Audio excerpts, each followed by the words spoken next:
शिवात्मकं गुरु परतरं नहि किंचित् तस्मै श्री गुरुवे नमः। सर्वे भवन्तु सुखिनः, सर्वे सन्तु निरामयाः, सर्वे भद्राणि पश्यन्तु मा कश्चित् दुःखभाग् भवेत्। परम तत्वाधार परम पुरुष पूर्ण धनी हजूर मालिक के पुष्कर दयाल जी महाराज की पवित्र आत्मा सभी सत्संग की भाइयों बहनों माताओं बुजुर्ग बच्चों सबको राधा। और जो दाता दयाल जी का शब्द है वो भी बड़ा मार्मिक है। आपको आप पहचानो, कहा और का नेक नाम। और वही बात जो राधा ने आज शब्द पढ़ा है उसकी कुछ व्याख्या पहले हो गई थी। आज भी इसकी पूरी व्याख्या नहीं करूंगा, फिर कभी और करूंगा। लेकिन इसमें जो इम्पोर्टेंट पॉइंट है वो आज जो आचार्य द्विवेदी जी ने कहा है उसी पॉइंट पर लूंगा। इसमें है, जब रूप को अपने जान लिया धोखा भव का खाते भी नहीं, कि साध की संगत हित सिद्ध थे तब रूप की अपने समझ आई। बस अपने रूप की समझ आना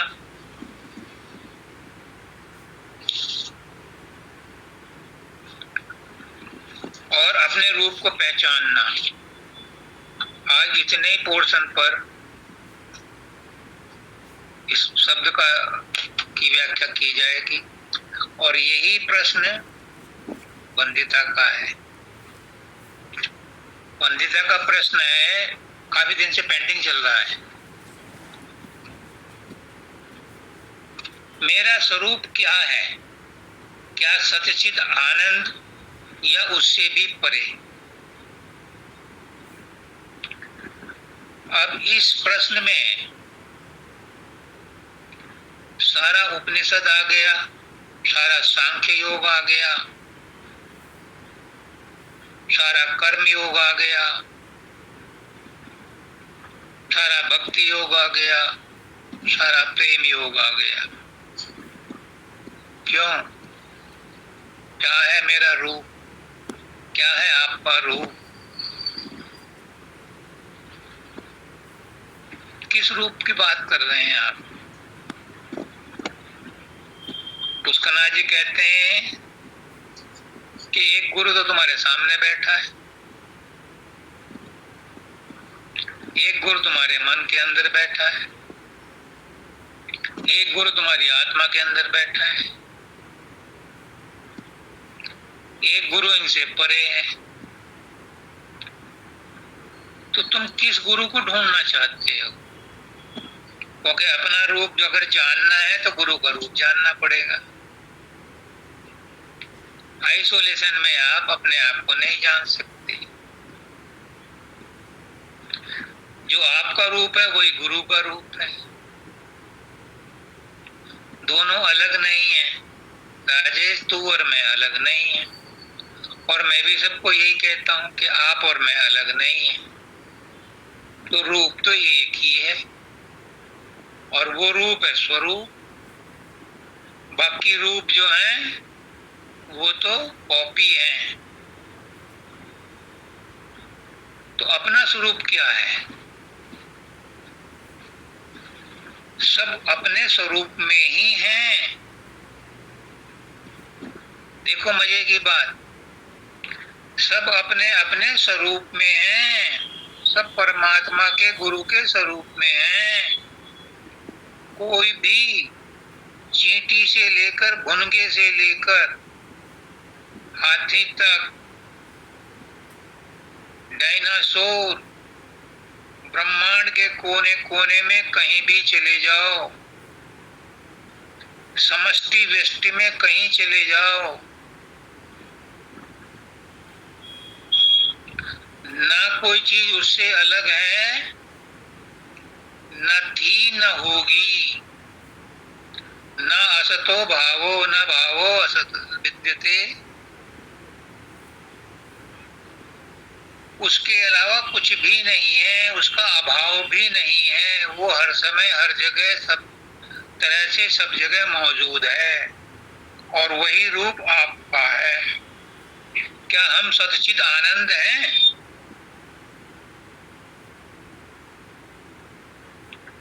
सच्चित आनंद तो इस शरीर के प्राकट्य को लेकर के कहा गया है। सत शरीर है प्रकट रूप में, चित मन के लिए सूक्ष्म शरीर के लिए कहा गया है, और आनंद ये जयश्री का प्रश्न है कि कारण शरीर क्या है। देखो सारे प्रश्न एक ही जगह जुड़ गए। आनंद कारण शरीर का ही अंश है। अब कारण शरीर क्या है, अपने आप को जानने के लिए तो जानना पड़ेगा।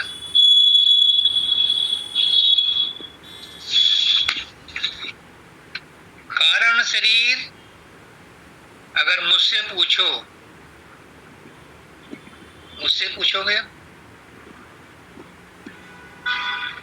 पुष्कर जयंती होते तो सिंपल भाषा में बता देते।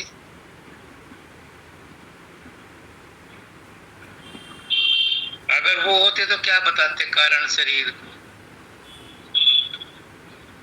कारण शरीर वो है जो तुम सुसुप्ति में महसूस करते हो।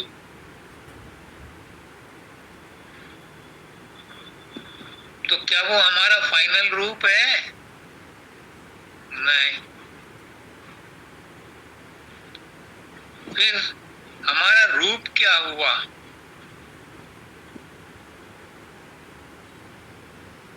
आपको आप पहचानो, का और का नेक न मानो। ये दाता दयाल ने भी कहा है, ये स्वामी जी महाराज ने भी कहा है, ये सारे संत महात्मा कहते हैं अपने आप को पहचानो। पहचान ले अपने आप को तो इंसान खुदा है। लेकिन अपना आपा क्या है, कोई तो बताए। आज गुरुदेव क्या कह रहे हैं सुन लो, मेरे द्वारा क्या कहलवाना चाह रहे हैं सुन लो। गुरु रूप न समझे कोई भ्रम में पड़े अज्ञानी। गुरु को मानुष जानते ते नर कहिए अंत, और दुखी हो संसार में आगे जमका। गुरु किया है देह को सतगुरु चीना नाय, और कहें कबीरता दास को तीन ताप। गुरु नाम आदर्श का, गुरु है मन का इष्ट, और इष्ट आदर्श को ना लगे समझो उसे कनिष्ठ। तो जो गुरु का रूप है वही आपका रूप है। और गुरु का रूप क्या बनाया? इष्ट। गुरु भाव घट में रहे। अपने अंदर में जो तुम्हारा अपना आपा है, जो गुरु का भाव है, आपके पास तीन चीजें हैं, स्थूल शरीर, सूक्ष्म शरीर और कारण शरीर। चौथे की बात बाद में करेंगे, पहले इन तीनों को समझ लो। स्थूल शरीर में हम रहते हैं, ये भौतिक तत्वों का बना हुआ है और भौतिक तत्वों को ही आकर्षित करता है। सारी इच्छाएं, आशाएं, वासनाएं, तृष्णाएं, कामनाएं इस शरीर के साथ ही लगी रहती हैं। रिश्ते नाते भी इस शरीर के साथ ही लगे रहते हैं, क्योंकि वो चीजें भी प्रकृति की हैं और शरीर भी प्रकृति का है। लेकिन गुरु कहता है ये तुम नहीं हो। दूसरी चीज आती है सूक्ष्म शरीर, जिसमें मन, बुद्धि, चित्त, अहंकार होते हैं। गुरु कहता है ये भी तुम नहीं हो, क्योंकि ये भी बदलते रहते हैं।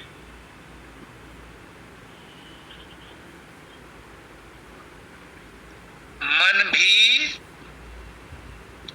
प्रकृति का ही अंश है। हमारा मन ब्रह्मांडी मन का अंश है और ब्रह्मांडी मन ब्रह्म का अंश है। तो ब्रह्म जो है वो प्रकृति ही है, वो दूसरे स्टेज का मालिक है। पहला पिंड देश, दूसरा ब्रह्मांड देश, तीसरा निर्मल देश। तो हम शरीर भी नहीं हैं, हम सूक्ष्म शरीर भी नहीं है, हम मन भी नहीं है, बुद्धि भी नहीं है, चित्त भी नहीं है, अहंकार भी नहीं है। फिर हम क्या हैं? क्या कारण शरीर हैं? अब कारण शरीर समझ लो क्या है। मैं बोला कारण शरीर सुषुप्ति की अवस्था है। सुषुप्ति की अवस्था का मतलब है कि गहरी नींद में हम अपने आप को टच करते हैं।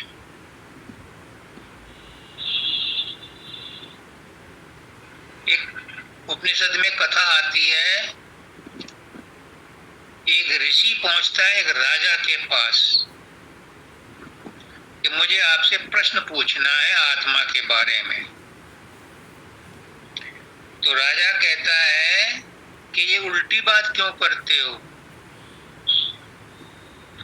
राजा को ऋषि से प्रश्न पूछना चाहिए, आप ऋषि होकर के मुझसे प्रश्न करते हो। तो ऋषि ने कहा कि मुझे पता है कि मुझे ये नहीं पता, इसीलिए मैं आपसे प्रश्न कर रहा हूं और मुझे बताया है कि आप ही इसको जानते हो, आप पूछो। तो ऋषि ने कहा कि आत्मा कहाँ निवास करती है और मरने के बाद क्या करती है?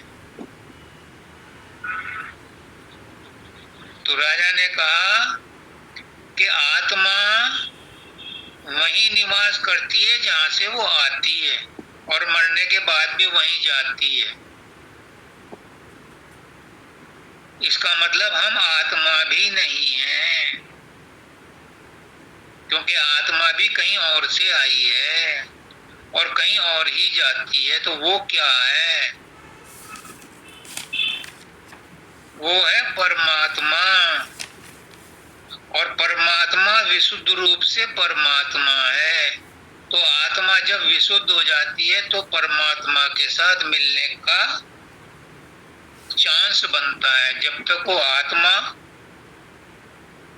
शरीर में लिपटी हुई है, जीवात्मा कहलाती है। उसके ऊपर संस्कारों के बोझ हैं, वो सूक्ष्म शरीर कहलाती है, आत्मा भी रहती है। वो कारण शरीर कहलाती है जब तक उसके ऊपर हमारे संस्कारों का प्रभाव पड़ा हुआ है। तो कारण शरीर क्या हुआ? कारण शरीर है हमारे विचारों, इच्छाओं और अनुभवों का संग्रह। तो क्या हम ये हैं? नहीं है।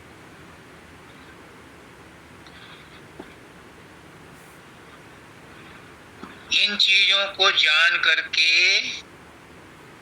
हम इनसे अलग हो सकते हैं। कारण शरीर है हमारा शून्य, और शून्य जो है वो हमारा अंतिम पद नहीं है। कारण शरीर में शून्य में जब आत्मा पवित्र हो जाती है, मानसरोवर में नहा लेती है, उसके कलमश दूर हो जाते हैं, तो वो 10वें द्वार से आगे खिसकती है। शून्य में ही 10वां द्वार है। जब वहां से खिसकती है तो हम महाशून्य में पहुंचते हैं। वाला नहीं है, स्वयं स्वयं को ही अनुभव करता है। तो हमारा रूप क्या हुआ?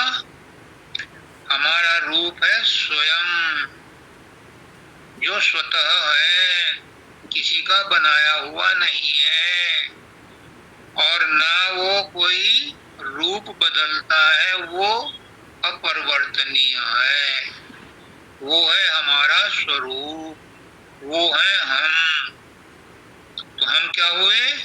हम वो अविनाशी, अजर अमर, अपरिवर्तनशील उस विशुद्ध परम तत्व के अंश हैं, और अंश भी नहीं है, हम उसी का स्वरूप हैं। उसी ने कहा मैं एक से अनेक हो जाऊं, तो हम अनेक रूपों में वही हैं। जो परमात्मा है हम वही हैं। तो आपको आपके प्रश्न का उत्तर मिला कि हमारा स्वरूप क्या है। हमारा स्वरूप है जो परमात्मा का स्वरूप है, और वो सच्चित आनंद नहीं है, क्योंकि आनंद भी कारण शरीर है।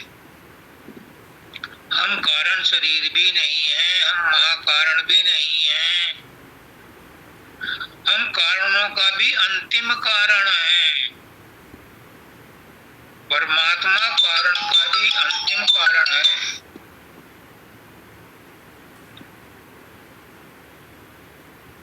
परमात्मा में कोई कारणता नहीं है, हम में भी कोई कारणता नहीं है। हम विशुद्ध हैं, परमात्मा ही है। पहचान ले अपने को तो इंसान खुदा है। और इसमें भी कहते हैं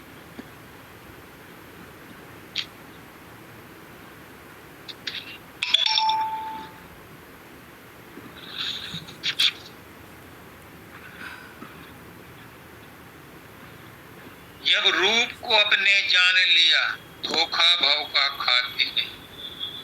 जब अपने, पुष्करनाथ जी कहते हैं, अपने रूप को पहचान लो तो संसार की समझ आ जाएगी, या संसार को समझ लो अपनी समझ आ जाएगी। संसार क्या है यही समझ लो। संसार परिवर्तनशील है, प्रकृति का बना हुआ है, और प्रकृति में बदलाव होना निश्चित है। तो जितनी भी चीजें हमारे आंखों से दिखाई देती हैं, हमारे 5 इंद्रियां हैं, ज्ञानेंद्रिया 5 हैं। आंखों से देख लो, कानों से सुन लो, नाक से सूंघ लो, जबान से रस चख लो, त्वचा से स्पर्श कर लो। ये जितने भी हम ज्ञान प्राप्त करते हैं, ये सब बाह्य ज्ञान है, सांसारिक ज्ञान है। इनके अलावा जो बचा, परमात्मा का ज्ञान नहीं हो सकता, क्योंकि परमात्मा तो ज्ञानों का भी ज्ञान है। कौन से इंस्ट्रूमेंट से आप परमात्मा का ज्ञान प्राप्त करोगे? कौन सी बुद्धि से करोगे? बुद्धि तो संसार की है। आत्मा का ज्ञान तो खुद ज्ञानों का ज्ञान है, उसको जाना नहीं जा सकता। इस भलावे में मत रहना कि मैं परमात्मा को जान लूंगा। कोई ऋषि मुनि नहीं कहता कि मैंने परमात्मा को जान लिया। परमात्मा में रहा जा सकता है, वैसा हुआ जा सकता है, बना जा सकता है। क्यों? क्योंकि हम वास्तव में वही हैं। सिर्फ अपने आप को संसार से संबंध विच्छेद करना है, फिर तुम वही हो। आई बात समझ में?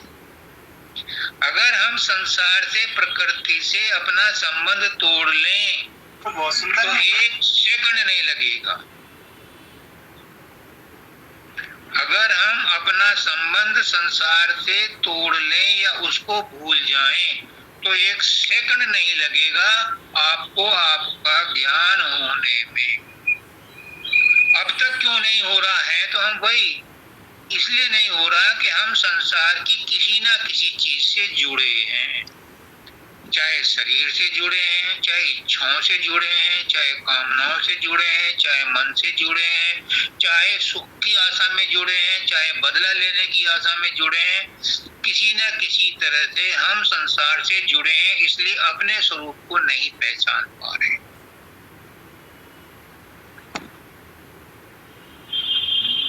ये बात समझ में आई? वंदिता, आपको समझ में आई? जी हुजूर। कि हमारा स्वरूप क्या है, ये नहीं बताया जा सकता कि आपका स्वरूप क्या है। जी। ये बताया जा सकता है कि आपका स्वरूप परमात्मा का स्वरूप है। और परमात्मा का क्या स्वरूप है? उसको प्रकृति से अलग करके देख लो तो वो आपको समझ में आ जाएगा, आपके अनुभव में आ जाएगा कि मैं कौन हूं। जब तक प्रकृति के साथ रख करके हम परमात्मा को या अपने आप को जानना चाहें, नहीं जान सकते। अपना अनुभव नहीं, प्रकृति साथ में नहीं रहेगी तो एक क्षण भी नहीं लगेगा आपको अपना रूप पहचानने। जी ठीक है जी गुरुदेव। अब आगे चलें। जी आगे है किशन जी का प्रश्न। वो पूछते हैं, रात है तारीखों तीरा या खुदा तेरी पनाह, कोई साथी भी नहीं और साथ क्या ले जाएंगे। ये भी उसी से मिलता जुलता है। हमारा है पना, हमारा निज अस्तित्व, हमारी निज सत्ता किस पर डिपेंड कर रही है। खुदा तेरी पनाह, हे मालिक तेरे संरक्षण में, तेरी पनाह में, तेरी शरण में आकर के ही हमारा भला है, हमारा कल्याण है। तू ही हमें वो समझ दे जिससे हमारा हित हो। हमारा कोई साथी नहीं है इस संसार में, शरीर भी मेरा नहीं है, मन भी मेरा नहीं है, आत्मा भी मेरी नहीं है, वो भी लिपि पुती पड़ी है, वो भी मेरी मदद नहीं कर रही। आत्मा भी उसे विशुद्ध कर देगा, तेरी पनाह में रह के विशुद्ध हो जाएगी तो वो किसी काम में आगे बढ़ सकती है। जब तक वो संसार में लिपि पुती है तब तक वो भी बेहोश है, बाहोश नहीं है। हे मालिक हम तेरी शरण में आए हैं, हमें बाहोश कर दे, हमारी सूरत को बाहोश कर दे, हमें जगा दे, हमारे कर्मों का बोझ उतार दे। कैसे? कर्मों का बोझ तो सहजदल कमल में उतर गया। मैं फिर रिपीट कर रहा हूं, जो जैसा कर्म करेगा उसे भोगना पड़ेगा। बाबा सावन सिंह जी के पास एक सत्संगी पहुंचा, मुंह काला किए हुए था और जूतों की माला पहने हुए थी, बहुत बड़ा सत्संगी था उनका। सबने उसे देखा, कुछ हंसे कुछ हैरान हुए। बाबा सावन सिंह जी ने पूछा, बोला क्या बात है? उसने मुझसे गुनाह हुआ है, आप बख्शनहार हो, मुझे बख्श दो। उन्होंने कहा कोई तेरी बख्शीश नहीं होगी, कोई नहीं बख्श सकता। जिसने गुनाह किया है उसे भुगतना पड़ेगा, कोई भी तेरा गुनाह बख्श नहीं सकता। हाँ एक शर्त है, बैठ जा और जैसा मैं अभ्यास बताता हूँ वैसा कर तो तू सहजदल कमल से पार हो जाएगा, तेरे सारे गुनाह खत्म हो जाएंगे। झूठी नहीं कही, बिल्कुल सच बात कही है।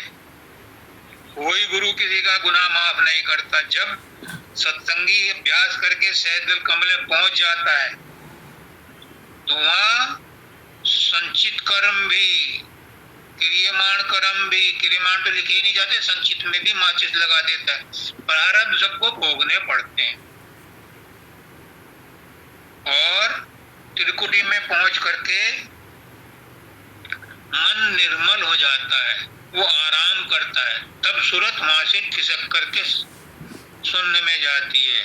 तो अगर गुनाह किए हैं तो सहजदल कमल में वहां माफी मिलेगी, और वहां से पार हो गए तो फिर आपने कोई कर्म किया ही नहीं, सब कर्मों की माफी। किशन जी और राधा, गुरु को मानुष जानते थे नर कहिए, गुरु को मानुष मत समझना।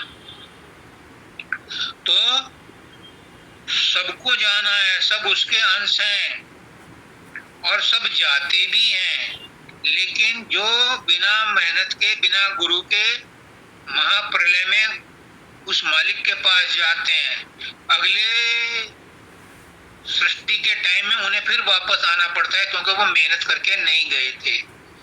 तो अगली सृष्टि में जब दोबारा सृष्टि रचाई जाती है, तो वही लोग वापस आते हैं जो जबरदस्ती पुश कर दिए गए थे। नई आत्माएं नहीं आती, नई आत्मा तो कोई गुरु बन करके ही आती है, ताकि लोगों का उद्धार किया जा सके। पुरानी आत्मा को ही अलग अलग योनियों में भेज करके सृष्टि का काम चलाया जाता है। जो गुरु की शरण में लग करके गुरु की आज्ञा का पालन करके पार कर जाता है, वो वापस नहीं आता, वो सतलोक पहुंचता है।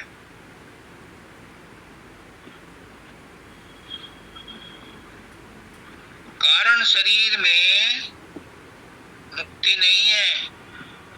कारण शरीर में या शून्य में सविकल्प समाधि लगती है, महाशून्य में निर्विकल्प समाधि लगती है।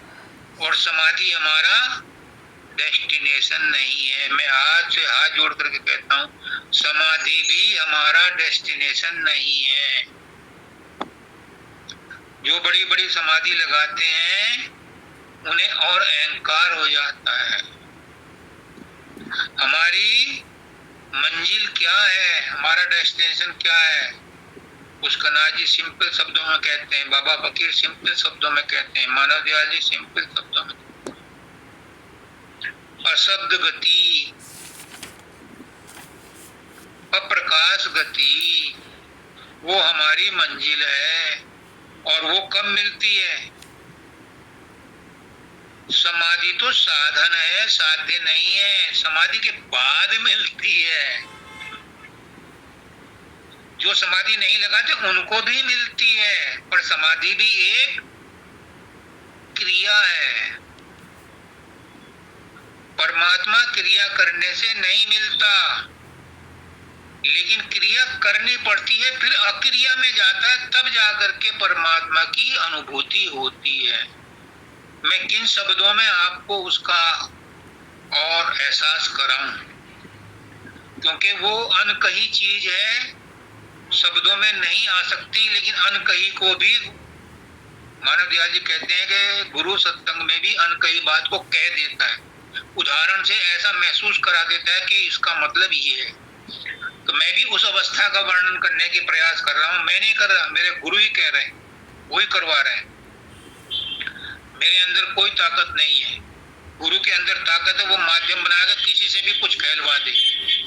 तो उस तत्व को पहचानने को, चौथी अवस्था को पहचानने के लिए जो अवस्था बनती है, वो सब कुछ करने के बाद फिर अक्रिया बन जाती है, तब जाकर के उसकी अनुभूति होती है। क्रिया करते करते आप उसकी अनुभूति नहीं कर सकते। खाना खाते खाते आपका जो प्रोसेस है भोजन का, वो फायदा नहीं देता। वो फायदा तब देता है जब खाना खा चुकने के बाद आप आराम करते हैं, तो आपका अंदर का सिस्टम जो है, जो आपका नाभि चक्र है, वो जब उसे प्रोसेस करता है तो उसमें से मांस, मज्जा, रक्त, बीज सब बनाता है, वो सब जगह पहुंचाता है, वो फायदा करता है। ऐसे ही हमारी जो सुमरन, ध्यान, भजन, समाधि लगाते हैं, इनके बाद जो निचोड़ होता है, इन सब का जो जूस होता है, इन सब का जो अर्क होता है, वो अवस्था जब हम अपने आप को भूल जाते हैं। भूल क्यों जाते हैं? उस समय मन भी नहीं रहता, उस समय आत्मा भी नहीं रहती, उस समय कुछ नहीं रहता। हम अपने आप को भूल करके कहाँ पहुंचते हैं? उस परमात्मा में ही पहुंचते हैं। बस वही अनुभूति चौथी अवस्था है, वही सतलोक है कि जब हम अपने हैं पने को भूल जाएं, अपने अस्तित्व को भूल जाएं, तो हम परमात्मा में ही मिलेंगे।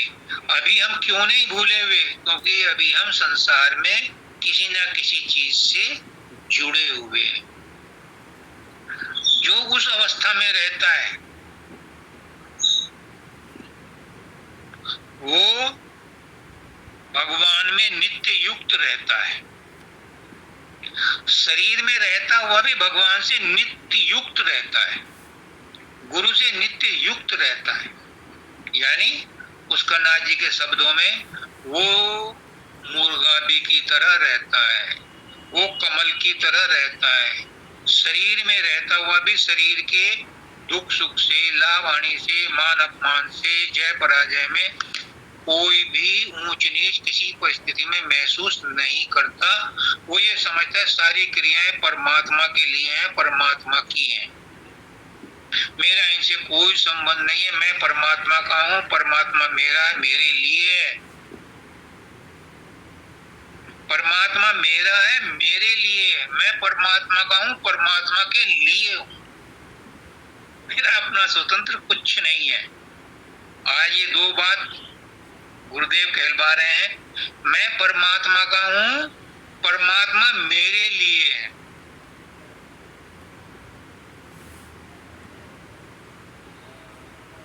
मैं परमात्मा का हूँ, मैं परमात्मा के लिए हूँ। परमात्मा मेरे लिए है और मैं परमात्मा के लिए हूँ। यानी जो कुछ भी है सब परमात्मा ही है, सब सतगुरु ही है। जब ऐसी अनुभूति हर समय होने लगती है तो उसमें फिर कहते हैं नित्य युक्त। 24 घंटे फिर बैकग्राउंड में रखो। यानी 24 घंटे गुरु बैकग्राउंड में रहता है। ये अनुभव की बात है, ये कपोल कल्पना नहीं है। इसी को कहते हैं आपको आप पहचानो, कहो और का नेक न। अपने आप करके देखो। जब तुम उस अवस्था में आ जाओगे तब तुम कहना हाँ बात तो सही।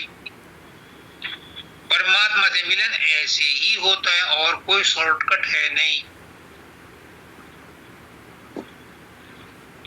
निष्काम कर्म योग भी बताया है। निष्काम कर्म योग करते करते कर्मों के फल की इच्छा ही नहीं रहती। जब इच्छा नहीं रहेगी कर्म फल कहाँ जाएगा? तुम्हारे मन को शुद्ध करेगा। तुम नहीं चाहते कर्मों का फल, लेकिन फल तो मिलेगा। तुम्हारा मन शुद्ध होगा और मन शुद्ध होते ही, मन शांत होते ही, उसका नाथ जी क्या कहते हैं? मन की शांति ही परमात्मा का साक्षात्कार कराती है। आज पुष्करनाथ जी बोल रहे हैं ज्ञान योग, सांख्य योग कहता है पुरुष और प्रकृति। प्रकृति पुरुष पर आधारित है। पुरुष की शक्ति से ही प्रकृति सारे काम करती है। लेकिन पुरुष अपने आप में स्वतंत्र है, प्रकृति स्वतंत्र नहीं है। जो इस बात को जान लेता है वो पुरुष के पास जुड़ जाता है, परमात्मा से जुड़ जाता है, सदगुरु से जुड़ जाता है। अब भक्ति योग, भक्ति योग में क्या कहते हैं? मेरा मुझ में कुछ नहीं, जो कुछ है सो तो। जो मैं कर रहा हूँ, जो बक बक कर रहा हूँ, जो बोल रहा हूँ, जो सुन रहा हूँ, जो हाथ हिला रहा हूँ, जो आंखें पटर पटर कर, सब तू ही कर रहा है। खाना पीना सोना जागना सब तेरा, तेरे हवाले। मैं तेरे लिए हूँ, तू मेरे लिए है। मेरा कुछ नहीं है, सब तेरा ही है। तो परमात्मा कहता है जब सब कुछ मेरा ही है, सब कुछ है तो मेरा ही, लेकिन जब तूने सरेंडर कर दिया, अपना अहंकार भी मुझे दे दिया, तो फिर वो नित्य युक्त हो जाता है। ऐसा भक्त मुझे सर्व प्रिय है अर्जुन, वो भक्त मुझे सर्व प्रिय है। अब आ जाओ प्रेम रोग में, प्रेम योग में। प्रेम में प्रेमी और प्रीतम दो होते ही नहीं। ये बहुत गाया करता था प्रेम सुख। प्रेम गली यदि सांकरी तामे दो न समाए। प्रेम में दो होते ही नहीं। जब एक है तो एक कौन है? वही परमात्मा है, वही मैं, दो है ही नहीं। ये सबसे सस्ता सौदा है। लेकिन प्रेम सबसे होता नहीं, क्योंकि बाजार में बिकता नहीं। गुरु ने जो प्रेम दिया है वो तुम संसार में बांट देते हो, तो वो प्रेम परवान कैसे चढ़े? जो वहां से प्रेम लेकर के आए थे खुदा के पास से, परमात्मा के पास से, क्योंकि परमात्मा तो प्रेम का भंडार है, सिंधु है। वो भी हमने इच्छाओं वासना तृष्णा कामनाओं में खत्म कर दिया। गुरु ने जो प्रेम दिया, बड़े प्यार से तुम्हें सत्संग दिया, वो भी तुमने संसार की इच्छाओं में नष्ट कर दिया। तो प्रेम कहां से आए? उसके लिए पुष्कना जी कहते हैं कि गुरु तुम्हें जो प्रेम दे रहा है, तुम गुरु को प्रेम लौटा दो। गुरु प्रेम से प्रभावित होकर के कभी छकता ही नहीं। जितना प्रेम करे जाओ गुरु को, करे जाओ आघाता ही नहीं। और एक दिन वो प्रेम तुम्हारे अंदर ऐसा फूटेगा कि तुम्हारे अंदर से सबके लिए प्रेम निकलेगा। फिर एक के लिए नहीं, परिवार के लिए नहीं, फिर सबके लिए फूटेगा। क्योंकि प्रेम वही होता है जो सबके लिए हो। अपनों के लिए प्रेम नहीं होता, वो तो मोह होता है, वो तो आसक्ति होती है। जो दूसरों के साथ प्रेम बहता है। प्रेम की भी कई तरीके हैं। एक नीचे से ऊपर जाता है, एक ऊपर से नीचे जाता है। बड़ों का प्रेम छोटों के लिए होता है और छोटों का प्रेम बड़ों के लिए होता है, वो श्रद्धा होती है। एक मित्र मित्र का प्रेम होता है, एक पति पत्नी का प्रेम होता है, ये रति है। और एक प्रेम गुरु के साथ होता है, परमात्मा के साथ होता है, ये टॉप का प्रेम है। जिसको ये प्रेम मिल गया उसे कुछ करने की जरूरत नहीं, कुछ भी नहीं करने की जरूरत। गोपियों ने कौन सा योग किया था? सिर्फ प्रेम किया था और सब तर गई, एक एक सब तर गई। वो आई थी, देवता थी, वो उनको भेजा इसलिए गया था कि तुम्हारे जो अधूरे कर्म रह गए, जाओ प्रेम करके कृष्ण के साथ में अपनी लीला करो और वापस आ जाओ। तो प्रेम गली यदि सांकरी तामे दो न समाए। और सबसे लास्ट में क्या कहते हैं?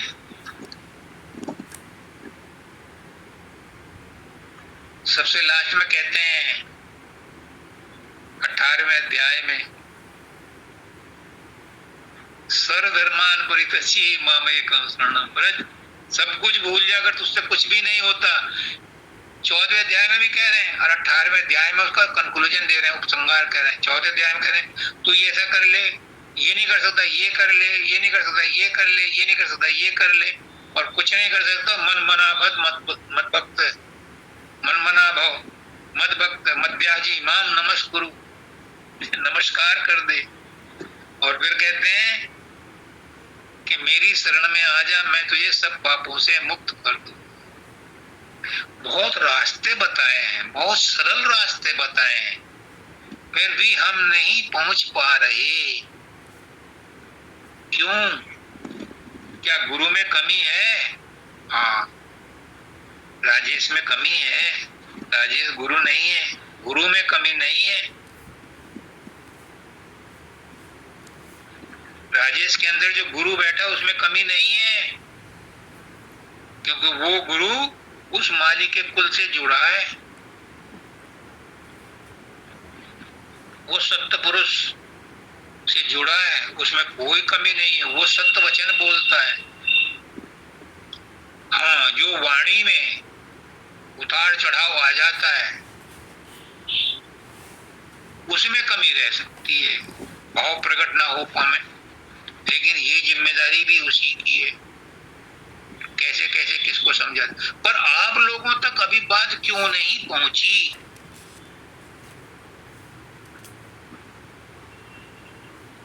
क्यों क्यों क्यों?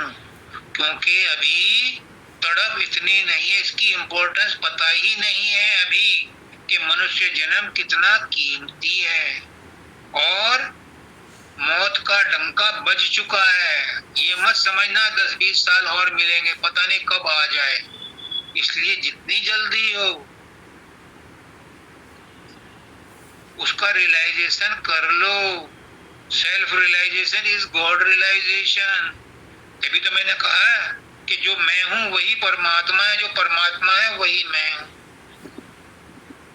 परमात्मा में और मुझ में कोई अंतर नहीं है, गुरु में और मुझ में कोई अंतर नहीं है।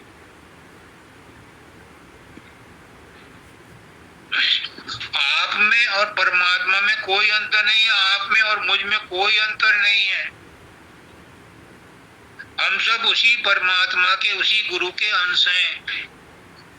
हर छोटे से छोटा जीव, बड़े से बड़ा जीव, सब उस परमात्मा का अंश है।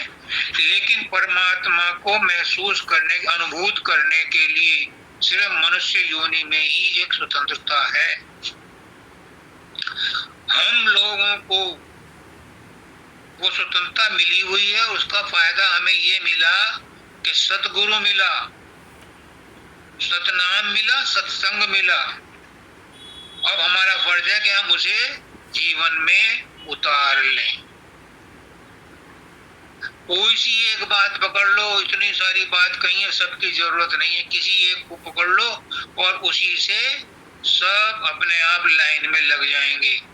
एक आलपिन जब चुंबक के साथ जुड़ जाती है तो उसके साथ सैकड़ों आलपिनें चुंबक के साथ जुड़ जाती हैं।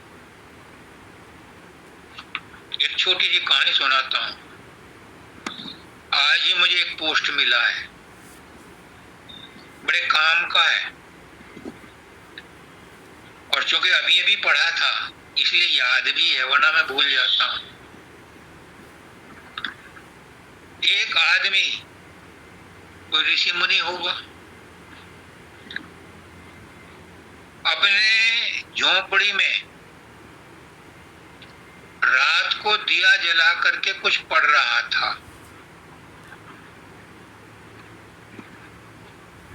रात को 2 बजे उसने दिया बंद किया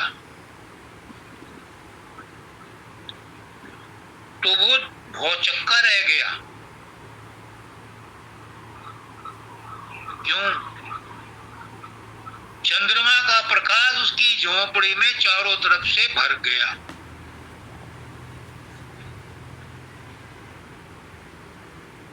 वो सोचता था कि इस छोटे से दिए ने उस चंद्रमा के प्रकाश को रोक रखा था।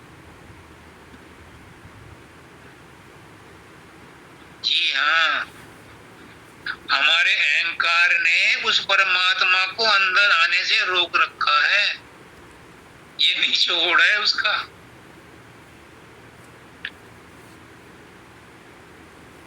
जब तक वो दिया जल रहा था चंद्रमा का प्रकाश झोपड़ी में नहीं आया था। जैसे ही दिया बुझा, चंद्रमा का प्रकाश तो मौजूद था, दिए को ही बुझना था, तो वो चंद्रमा का प्रकाश अंदर में आ गया। तो परमात्मा का प्रकाश तो हर जगह मौजूद है, आपके अंदर मौजूद है। बस जो संसार के साथ संबंध जुड़ा है, अपने अहंकार का, अपनी ममता का, अपनी अहंता का, अपनी आसक्ति का जो संबंध जुड़ा है वो हट जाए, उसे बंद कर दो, तो चंद्रमा का प्रकाश तो आया पड़ा है। वो तो पहले से भी था, जब चांद जब दिया जल रहा था तब भी था। ये उनमें कहानी में नहीं लिखा, उस पोस्ट में नहीं लिखा, ये तो मेरा गुरु मुझसे कहलवा रहा है। तो चंद्रमा का प्रकाश तो पहले भी आ रहा था, लेकिन हम अपने दिए के प्रकाश में ही पड़ रहे थे, यानी अपनी ममता, अहंकार और आसक्ति में ही उलझे हुए थे। परमात्मा तो, गुरु तो अभी भी है, सबके अंदर पूर्ण रूप से जाज्वल्यमान है। कोई भी तिनका, कोई भी पतंगा ऐसा नहीं, कोई भी स्थान ऐसा नहीं जहाँ परमात्मा का प्राकट्य ना हो, सब जगह मौजूद है। लेकिन महसूस क्यों नहीं होता? क्योंकि हमारा ध्यान ही परमात्मा की खोज में नहीं लगा। एक बात और कहते थे पुष्करनाथ जी कि जितनी भी संसार में खोज हो रही है, ये खोज आज की नहीं है, पुरानी है। ये चीजें तो पहले से मौजूद हैं, आज हम उन्हें खोज रहे हैं।